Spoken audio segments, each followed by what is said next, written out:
Hi, I'm David, And I'm Gail. and well, we're at our bed and breakfast in Fornova di Taro. And so, why are we in our bedroom still? Well, we're contemplating this walk today. It's because it's still early, David. It's not yet 8 o'clock. No, it's not 8 o'clock. Yeah, we've already had a very nice breakfast, Mm-hmm. but we're looking forward to slash not looking forward to our upcoming walk today. It's supposedly the hardest walk in all of the Via Francigena. All the way from Canterbury to Rome. Yes, yes. So this particular journey is like it's not just, but it's 31 kilometers in length, optimistically.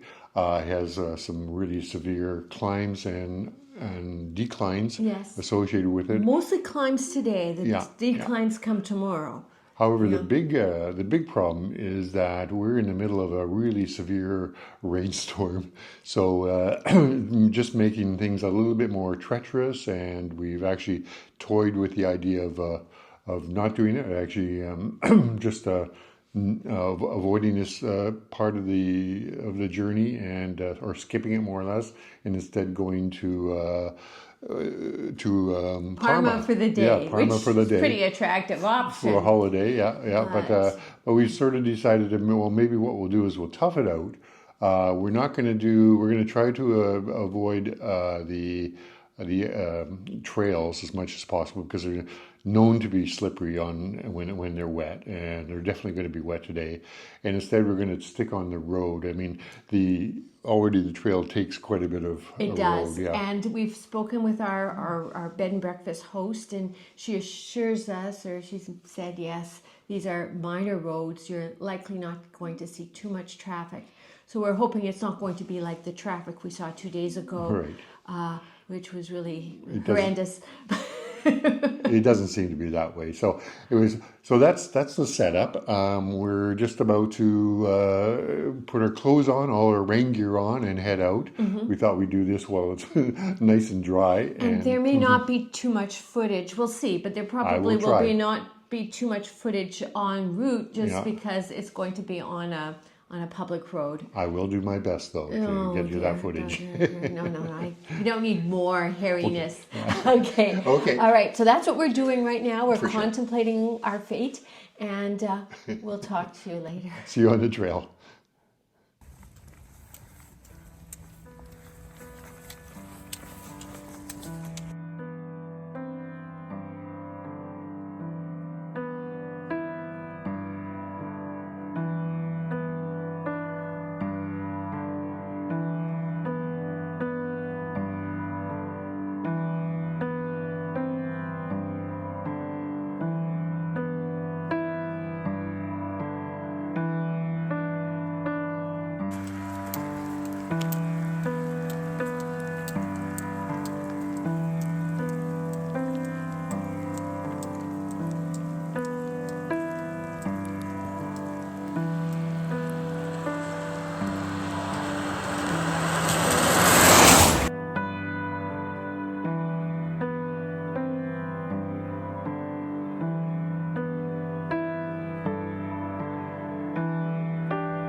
Okay, hello everyone. We're en route, and This sign is brought to you by Parmigiano Reggiano, our favorite cheese. But that's besides the point.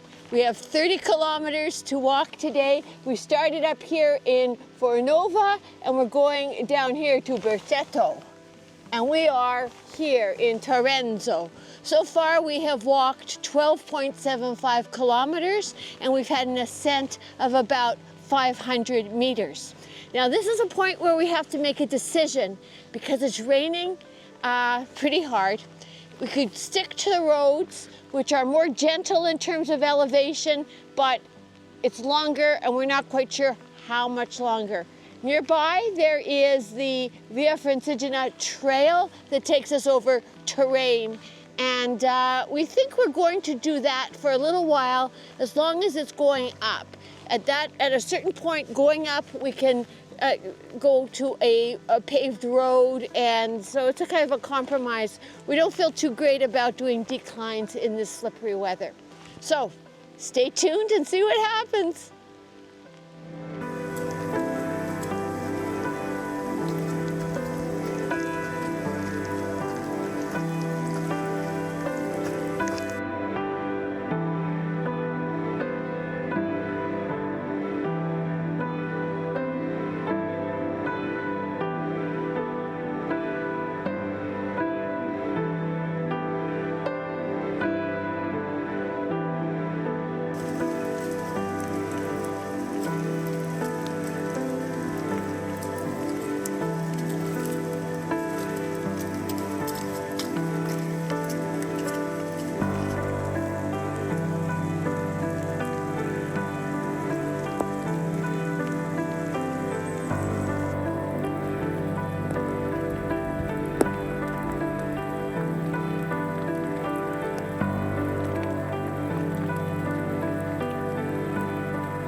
So that was the end of a very, very long day. Grueling. Yes, yes. So as we mentioned, actually, let's look at it on the bright side. It was much better than what all the weather predictors said it was going to be. Yes. However, it was still rain the entire day. And you saw that. You saw this. You saw the rain. You saw the fog.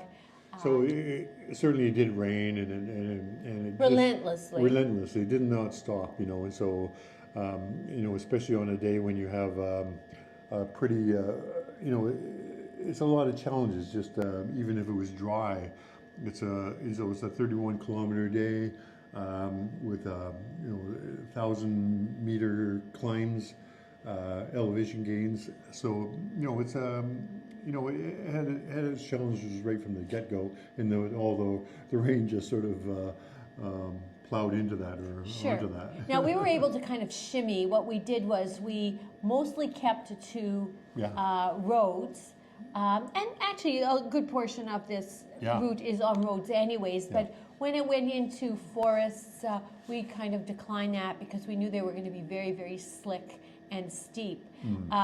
So we kind of survived it. When we did arrive at our bed and breakfast, we're just totally wet. We've got things that are drying, and we'll see how we'll see how our equipment is performing. Yeah, and we were quite chilled too. The temperatures never got about, when you were up there in the higher elevations, it was 12 degrees centigrade. So it was a lot colder than we ever anticipated running into on this particular time. I mean, last year we were about the same time, and it was like up into the high 20s and the 30s. Right. So yeah. So and just to clarify, those are the Apennines that we were walking through. Yeah. So that's the mountain range. That's right. So where we are now is a bed and breakfast, and we are having a pilgrim's dinner, which is usually a fairly economical dinner that is offered to pilgrims. This meal, it's turned out quite. I mean, I think probably medieval pilgrims would be so lucky to have a meal like what we had today. Sure. But it was your standard Italian meal. I think we started off with a premium course, which you had the vegetable soup, didn't you? It was like pureed vegetables, beautiful. Yeah. You really needed it because we were chilled to the bone. Yeah, that's right. And I had pasta with cherry tomatoes and lots of olives in it, basically tossed in a very light olive oil kind of sauce. So it was quite pleasant, very filling too. And then for the main course, it was fairly straightforward. You had a breaded chicken, I think. Yes, kind of like a schnitzel, essentially. That's right. And I had meatballs.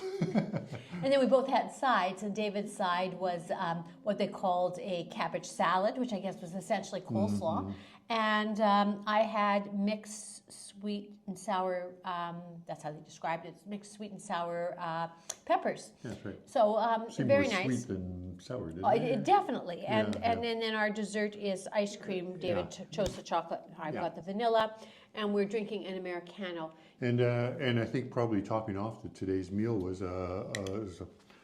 which went down extremely well after you've walked 31 kilometers, was a bottle of Lambrusco, which is the local wine. It's what they call frizzante, which is, I guess you call it lightly sparkling, but you pour it out and it's like a red wine, and it's served chilled. And pour it out, and it has a very lovely red foam that appears at the top. Yes. And it's generally a really deep purple red. Yeah, it's a lighter alcohol than regular red wine, but we find it quite delightful. It's fun. So, anyways, I hope you enjoyed this little chit chat. We've sort of gone on a bit, but hopefully not too long. But it's kind of interesting. It's to discuss it at the end of a long day, because everything. Despite all the problems that we had today in terms of weather and just sort of all the climbing and the incessant climbing that we had to do, it was still a memorable kind of day, and that's one of the beauties of doing it. It is. I mean, for years from now, this will be a day that we will remember because of just the extremes we encountered. Yeah, for sure. So, but until tomorrow, which we have another range of extremes that we have to go through. Yes, also labeled difficult. Yeah, so well, it's still the same region, and the so challenges we'll get to that tomorrow when we talk about it, and I guess we'll just sign off for today and get some well-needed shut-eye, I think. I think so, yes. Okay. So, Ciao. See you soon.